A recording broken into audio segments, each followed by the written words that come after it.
You want to get on the action? We want to hear from you. Hit us up, faderoutemail@gmail.com. Slide in our DMs on IG @FadeRoutePodcast. Drop us a DM on Twitter @FadeRouteDNZ. Comment on our YouTube channel, The Fade Route with DNZ. Questions, comments, picks, segment suggestions, you name it, we want to hear from you. Get at us, in crowd. Well, it's a big show. Welcome to The Fade Route It's a big bad show tonight. with DNZ. Yeah, it's a big show. Here are your hosts, Cracking up, telling them lies. DNZ.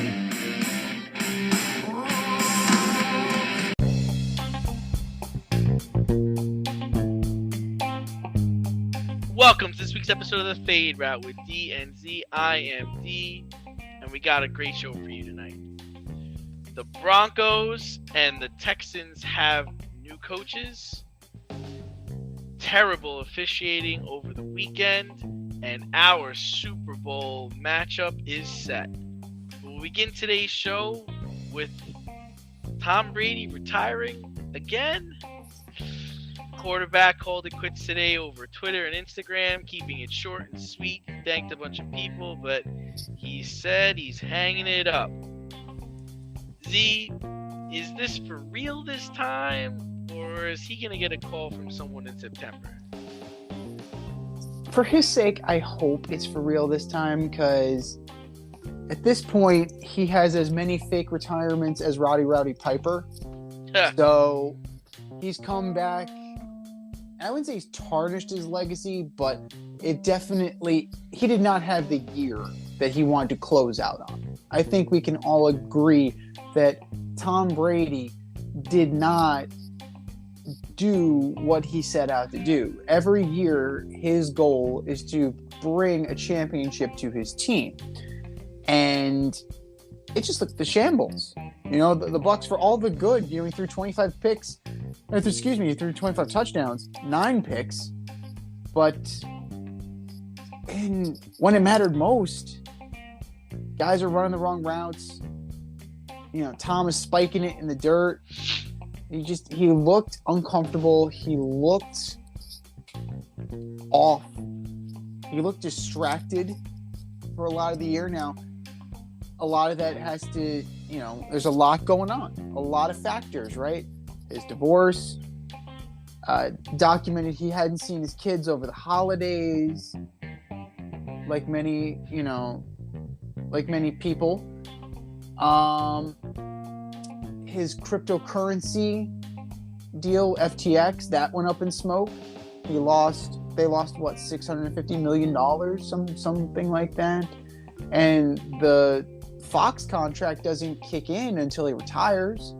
So he has it's a promise ring for $375 million over 10 years. So yeah, he's going to get paid. But this year is a downer. It's a definite downer, you know. But how's he going to be remembered, right? How's Tom Brady going to be remembered? Ultimate winner. Don't ask Francesca about that. Oh God, yeah, I heard about that. But 7-time Super Bowl champ, 5-time Super Bowl MVP. Come on, 3-time All-Pro, 15-time Pro Bowl. He has nothing to prove to anybody, including Mike Francesa. That guy. All right. And back into this.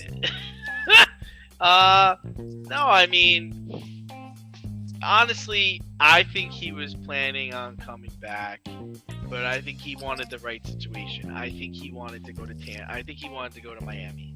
And I think the word got to him that Miami's going to try to stick it out with Tua. And I think once he found that out, I don't think he was interested in going to San Francisco, which is kind of weird. But maybe he also realized that they might not be interested in him either. So that's really what I think happened. Because I do find it odd that he gave up his marriage, got a divorce just to play one more year. And Tampa's finally gonna find out if this guy Trash can play. He's the only quarterback on the roster now. For now. I think he's gonna have the itch, and I do think if a quarterback was to get hurt in August or September, I think he's gonna get a phone call. Like, you're telling me that if Russell Wilson goes down, Sean Payton's not gonna call Tom Brady? So what you're saying to me is that he's going to pull a Jay Cutler? No training camp, just going to start week 1 like Jay Cutler did with the Dolphins? I think he would. I think he would. For the right situation, I think he would. Especially if it's Miami. Like, Tua gets concussed in the first game. Something along those lines. I just think it's a possibility. I do believe him. I do believe he's retiring and he's done. He literally has nothing else he has to prove. No. But I do know he can still play. He can still throw the ball. But he needs a lot of help. He needs a running game. He needs a line that's going to protect him. He needs a defense that's going to be a top 10. Like, as a 46 or 47-year-old Tom Brady needs a lot of help. It can't be just him throwing the ball 63 times. No, absolutely not. If that is what's going on in the game, that's a recipe for disaster. You're done. But ultimately, like, if you look at the arc of Tom Brady's career, it's, Hall of Fame. Like Canton, straight away. 649 touchdowns, 64.3% completion for his career. Like, his record, 251 and 82 for his career. Like, that's impressive. That's very impressive. Francesa doesn't think so. Francesa thinks it's all because he played so long. He played 23 years. That's why he's so great. He's a compiler. Dude, I mean, what an asinine cold take. He says Peyton Manning is the best regular season quarterback of all time, and Joe Montana is the best Super Bowl quarterback of all time. It's just like, Mike, you did not take medicine this morning. All right, I could give him. I can understand where he's coming from. Peyton Manning. Peyton Manning is a prolific touchdown thrower. But see, this is what I'll say about that comment. I think if you're going to label people the best regular season quarterback of all time, that opens up the discussion to a lot of football players, a lot of quarterbacks. Mm-hmm. Because then Drew Brees, all-timer. Right. Dan Marino, all-timer. Like, these guys, Steve Young, all-timer. Like, these guys set records, won games. Like, John Elway probably really is the best regular season quarterback of all time, if you're going to do that. So I have a problem. He wants to pick Peyton Manning, and he probably wants to go defend him. That's fine. But when you're talking about regular season, you're opening up a bigger can. It's not just Tom Brady. There's a lot of other names there. There's Terry Bradshaw. There's Troy Aikman. There's a lot of guys. Jim Kelly. But Super Bowl, that's where I draw the line. I don't want to hear anything. The dude has 7 rings. He won 3 in his 20s, 2 in his 30s, and 2 in his 40s. I don't want to hear it. Because if that's the case, right, Francesca, if that's the case, then Pat Mahomes can never pass Joe Montana just because he got a loss? Because he lost one game? No. It doesn't. It's Joe. I understand. Listen, Joe is one of my favorite quarterbacks of all time, too. He's 4-0 in Super Bowls, never even threw an interception, okay? But at the end of the day, Joe was playing with Hall of Famers on both sides of the ball, okay? Mm-hmm. Tom, his best play, his best wide receiver he ever had, he didn't even win a Super Bowl with that guy, Randy Moss. And then Gronk, yeah, okay, he had Gronkowski, but there's no other Hall of Famers he had in the backfield or at the wideout spot. No, none. Edelman, borderline. He's not. Here's the thing. They'll get Welker might be able to get in. Welker might be able to get in. Tom Brady was the ultimate guy in taking chicken shit and making chicken salad, right? Troy Brown was his number one receiver when they won the first Super Bowl. Yeah. So, I get that. And you know what? Something to be said about Peyton Manning having Reggie Wayne and Marvin Harrison. Edgerrin James. Don't forget about Edgerrin James, who's a top 5 rusher all time. Yeah. So, and then when we get to the Super Bowls, right? Get to his performances in the Super Bowl, Peyton threw that gut-wrenching pick to Tracy Porter. God. Let's not forget.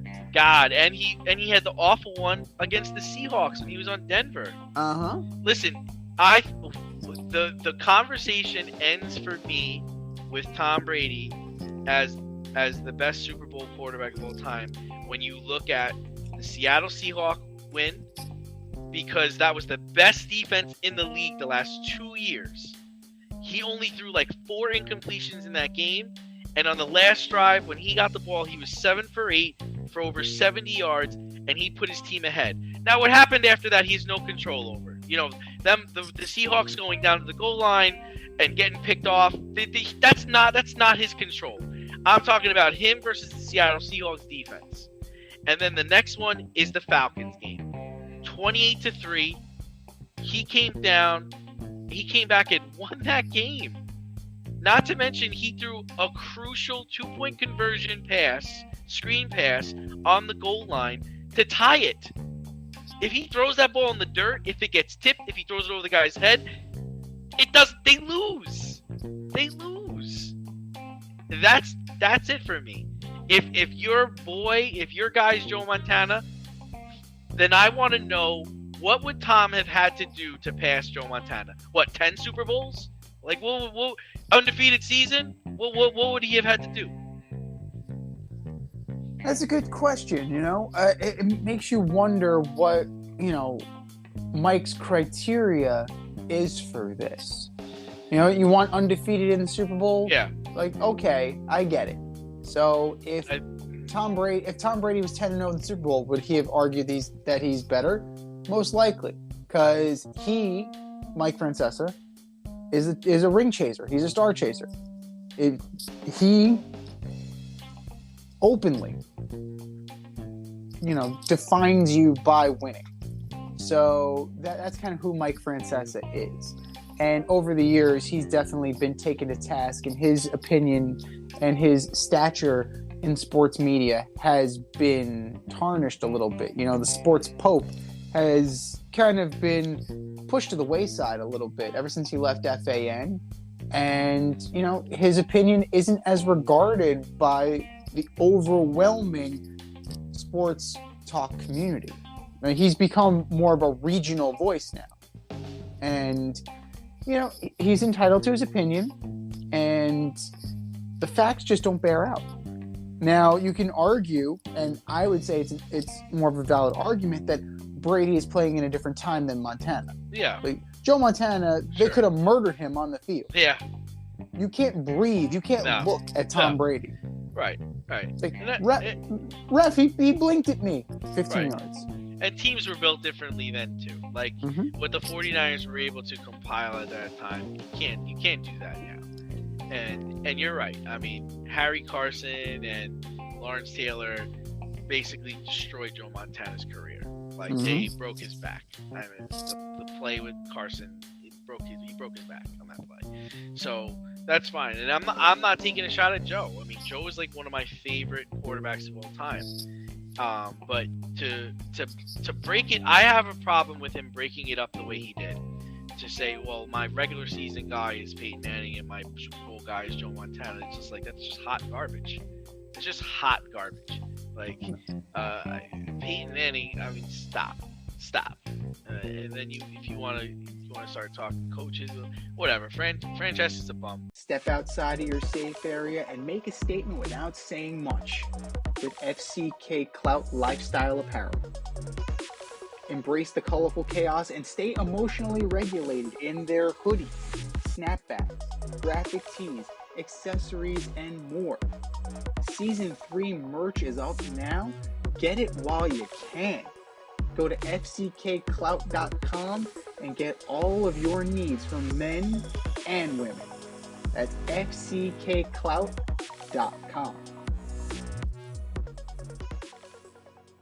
But at the end of the day, the Super Bowl is happening. Philadelphia Eagles punched their ticket to the Super Bowl, dismantling the 49ers in the NFC Championship game 31-7 after knocking out both quarterbacks, Brock Purdy and Josh Johnson. Purdy returned to the game, but only to hand it off. Do we get a different result with a healthy Brock Purdy? I don't know, man. Like that, I can't say with a, I can't say with any degree of certainty that would be the case. But it would have put together a more yeoman performance than he did. And, 4 for 4 for 23 yards. Crushing. He had the sack, the fumble lost, but torn UCL to add insult to injury. He's going to be out for a little bit. Now, Johnson comes in. Josh Johnson looked completely unprepared. This is the biggest moment of his career. 13-year veteran. 13 teams, like the Octavio Dotel of football. And he showed why he's a career journeyman, like scout team quarterback. The Eagles brought it. They brought it with speed on the rush. They brought a diversified rushing game, right? They had 4 legitimate threats coming out of that backfield. Jalen Hurts included. Controversial catch from Devontae Smith. We're gonna go over the day that was in officiating, but they didn't really do that much in the air. This was a run heavy, and we're gonna beat you with our defense, and they did. You knocked out Purdy, you knocked out Johnson. Only one pass attempt was, it was Christian McCaffrey, over 1. Now, could Kyle Shanahan have gotten more creative? I don't know if you necessarily have a game plan at that point, especially for a team that's going to stack the box the way the Eagles did. They know what you're going to do. You don't have a choice. Like, what are you supposed to do? Like, if you have some kind of wildcat, yeah, you break it out. But how many times is it going to be successful? Christian McCaffrey, he completed that 1 touchdown pass the first week he was active for the Niners. But that doesn't make you a quarterback. Kyle Juszczyk, I think, was the emergency quarterback. They didn't line him up under center once. He didn't take 1 snap at quarterback. So, it's one of those things that they knew they were licked. The Eagles knew they had him. The Niners knew they were licked. The Niners tried to survive on defense, and the Eagles did what they needed to do, and they are punching their ticket to Arizona. Yeah, I mean, I have a slightly different take. I mean, if you were expecting a different result, if Purdy is healthy, then that would have meant the 49er defense would have had to show up. They didn't. They got 0 sacks, 0 interceptions. They allowed 4 rushing touchdowns. Nick Bosa's stat line, 0 sacks, 3 tackles, and 0 pressures. The thing that surprised me the most is the way I thought you beat the 49ers is through the air, is their weak secondary, is throwing bombs, and the Eagles ran it down their throat. They ran it down their throat. And Fred Warner, where you at? 4 tackles? Wow. That was a disappointing performance. Wow. So the larger story here is Kyle Shanahan, to me, the larger story here is Kyle Shanahan burning through 4 quarterbacks in 19 games this year. Burned through 4 quarterbacks. And shame on the 49ers for not having Josh Johnson ready. I mean, he is a journeyman, Z. Mm-hmm. But he's had success. Like, he can play quarterback in the NFL. He can throw. There's no reason why he can't throw 15-yard outs, 13-yard button hooks, and slant patterns. They took for granted that they were going to go into this game with Brock Purdy, and they weren't going to have any issues. They were going to block the boys up front, and he's not going to get hurt. and that was a piss poor approach to the game, because that's not how you got to go into this. And once the change was made to Josh Johnson, let's call plays that work for him. Let's get McCaffrey the ball in space. Like, where was Debo at the backfield? Let's get Debo in the backfield, but let's also throw Debo down the sideline. Like, let them respect that we're gonna try to throw it deep. And there was none of that. Listen. Last week I gave Kyle Shanahan a lot of credit. I don't like the guy, and I gave him a lot of credit because what he did this year, coaching this team up, was remarkable. It really was. But at the end of the day, your team was not ready to play in this game with Josh Johnson, and that's shame on you.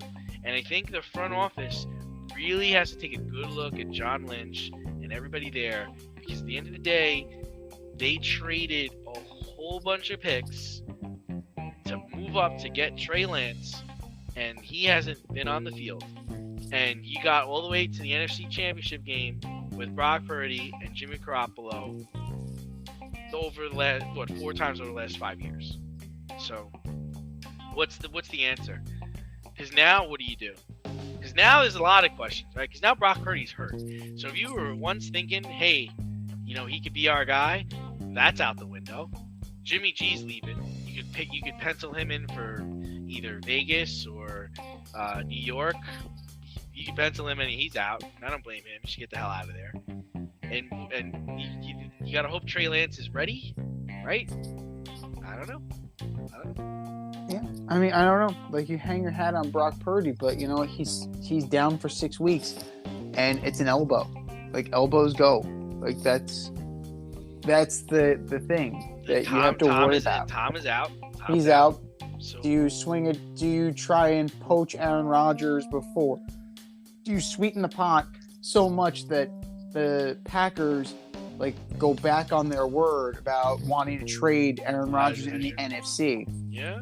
Do you blow them out of the water? Do you blow the Jets out of the water? Do you blow the Packers out of the water? Because Jimmy G's going to Tampa Bay, or he's going to the Jets, or he's going Vegas. He's going anywhere but San Francisco. New England. You go to New England. Yeah, he's going to have a job next year, and it's not going to be in San Francisco. No. He's going anywhere but San Francisco. Yeah, and I don't blame him. Get out of there. No. And they didn't want you. They turned to you because they had to. Shit, he could go to the Colts, right? He can go to the Panthers with Frank Reich. He could go to the Panthers. Frank Reich would love him. Mm-hmm. He'd love him. Yeah. And Frank Reich might be the only guy. Frank Reich might be able to turn him and Sam Darnold around. But there's nothing wrong with JG. He gets hurt. That's all. Yeah. But over on the other side, over in the AFC, the Kansas City Chiefs will join the Eagles after edging out the Cincinnati Bengals 23-20. Linebacker Joseph Masai's late hit out of bounds on Patrick Mahomes gave the Chiefs the field position, and Harrison Bunker delivered the winning field goal. Bengals and the mayor of Cincinnati were talking all sorts of trash this week leading up to the game. Did we see karma in action?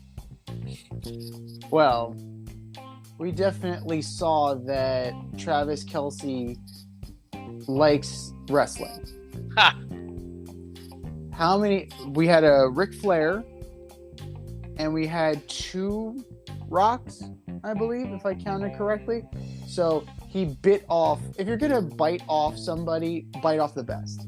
So good job, Travis Kelce. You identified that The Rock and Ric Flair were great promos, and you decided to steal from them.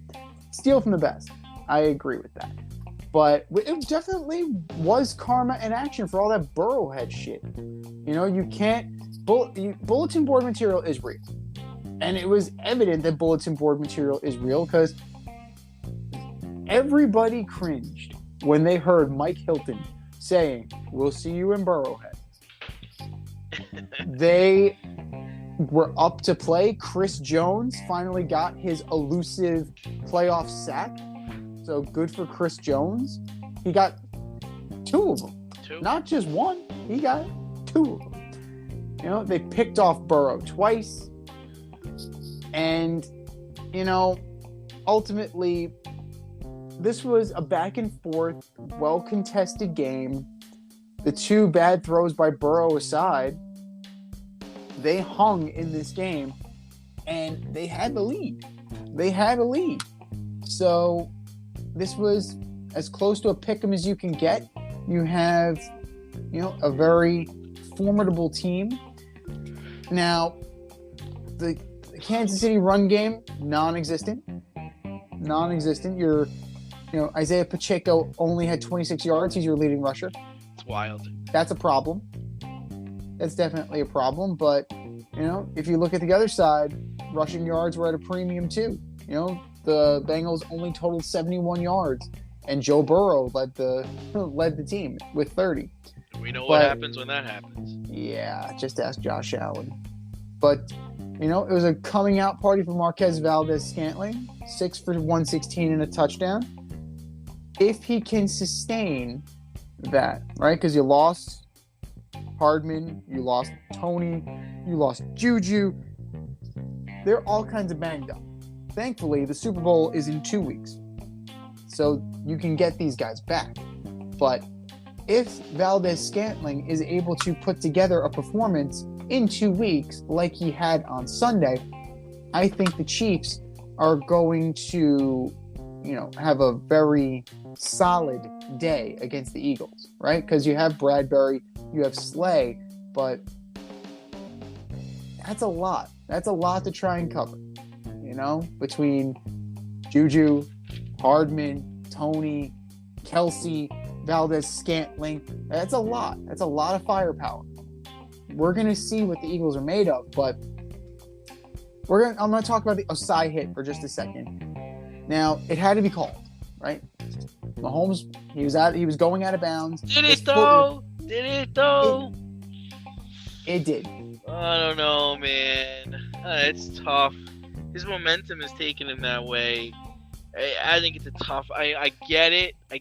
Listen, it was a penalty. I get it, but I don't know if you call it in that situation. Like, that's such. They deprived us of seeing an overtime. Well, they didn't deprive us of anything. So a player made a boneheaded play, which is a foul. So I say call it and go from there. If you're gonna call it, you have to call it on both sides. Right. Look at all those late hits on Joe Burrow that weren't called. That's what I'm trying to say. Like, this is the kind of game that you set up. You set this up. You didn't call it pretty much all game. And there were some chops he was getting hit in his head and neck area. And he was even looking back at the ref like, yo, where's the call, man? So that's why I'm saying I don't know if you call it there because you just weren't calling it all game. Well, that's another story for another time because the playoff officiating has been hot garbage, right? Well, the only thing I want to say is like with Cincinnati, mm-hmm. All right, they were very chatty, but I don't really think this was karma. This was just the Chiefs really just being better on Sunday. And I'm just saying on Sunday they were the better team. Listen, the Chiefs were without Tyreek Hill. Mm-hmm. They had no running game. Patrick Mahomes had a bad ankle.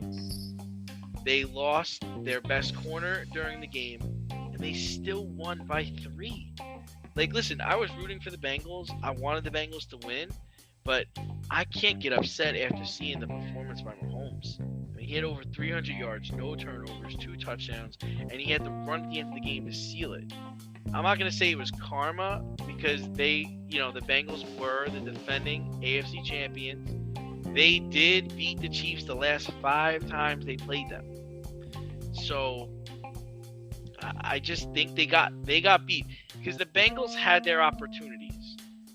Yes, Asai got called for that penalty, but I'm gonna take the Zach Taylor approach and say that didn't lose the game.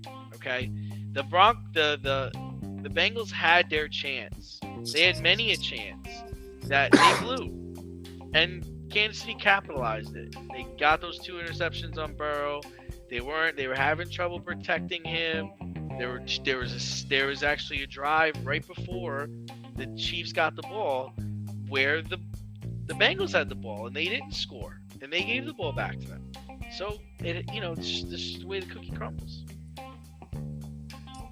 Well, the loss of T. Higgins also was an issue. So you have 683 and a touch, solid performance. Boyd didn't give you much, 2 for 40, he was out. Chase, solid but unspectacular. Kansas City D came ready to play. Yeah, like they can't. You got to credit Spags. Actually, he got the job done. So that's with the issues on the offensive line, and it's consistently a problem, right? Like even last year, they addressed it in offseason, right? Joe Burrow met Aaron Donald at the end of the Super Bowl last year. He got to know him personally. In order to avoid that, they brought in Kappa. They brought in multiple players. Jonah Williams was healthy for most of the year. And then at a critical time, they lost 3 members of that line. Got completely wiped out. Yeah. So injuries happen. This underscores the Buffalo Bills. Because with those 3 linemen, they were still able to beat the Bills. Now, you go into Kansas City against a more whole Chiefs team, even with Mahomes and a banged up foot. Tell me when Mahomes is healthy.